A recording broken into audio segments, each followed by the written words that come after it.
Israel के उत्तरी border पर हिजबुल्लाह के भीषण हमलों ने इजरायल की कमर तोड़कर रख दी है। जितना नुकसान उसे गाजा युद्ध में नहीं हुआ, बल्कि उससे ज्यादा नुकसान उसे हिजबुल्लाह के हमलों में हुआ।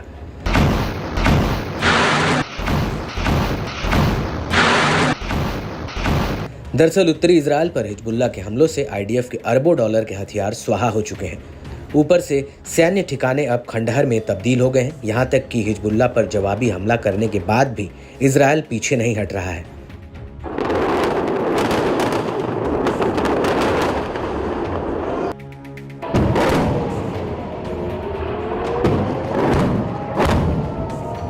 और अब उसने इसी कड़ी में इजरायली सेना पर एक और बड़ा हमला किया है। हिजबुल्लाह ने याआरा में हाल ही में बने आईडीएफ की 300वीं टेरिटोरियल ब्रिगेड के हेडक्वार्टर पर एक ड्रोन हमला किया है।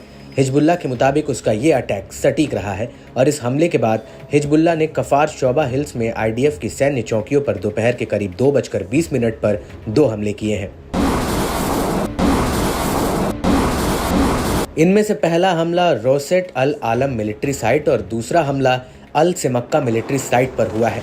हिजबुल्लाह के मुताबिक इन हमलों के बाद एक दूसरा अटैक बायाड ब्लीडा मिलिट्री साइट पर शाम करीब 4:15 पर किया गया।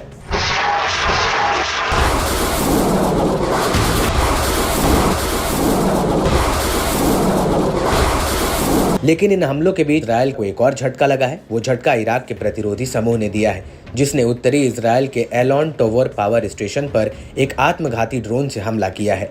इससे पहले इराकी प्रतिरोधी समूह ने इजरायल के ओरोट रैबिन पावर प्लांट पर एक आत्मघाती ड्रोन से हमला किया था। आपको बता दें कि ये इलाका भी समुद्र तट के पास है और इन हमलों से पहले इराकी प्रतिरोधी समूह दर्जनों रॉकेट और ड्रोन्स इजरायली सेना के ठिकानों पर दाग चुका है।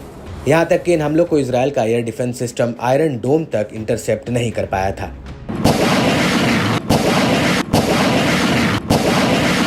लेकिन इससे भी ज्यादा चौंकाने वाली बात यह है कि इराकी प्रतिरोधी समूह ने इजरायल पर जो हमले किए हैं उसके आंकड़े बेहद ही चौंकाने वाले हैं। दरअसल वॉशिंगटन इंस्टीट्यूट के मुताबिक 17 अक्टूबर 2023 के बाद से इराकी प्रतिरोधी समूह ने इजरायल और अमेरिका टारगेट के खिलाफ 243 हमले किए हैं।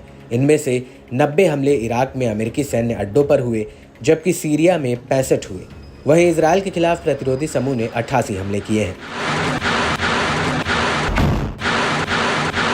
आंकड़ों के मुताबिक इराकी प्रतिरोधी समूह ने नवंबर 2023 से मार्च 2024 तक इजरायल पर 0.009% की औसत से हमले कर रहा है।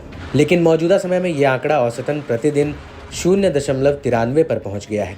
इराक से जो इजरायल पर हमले हो रहे हैं वो ज़्यादातर इजरायली बंदरगाह और तटवर्तीय शहरों पर केंद्रित हैं और बाकायदा इन हमलों का वीडियो फुटेज भी जारी किया जा रहा है।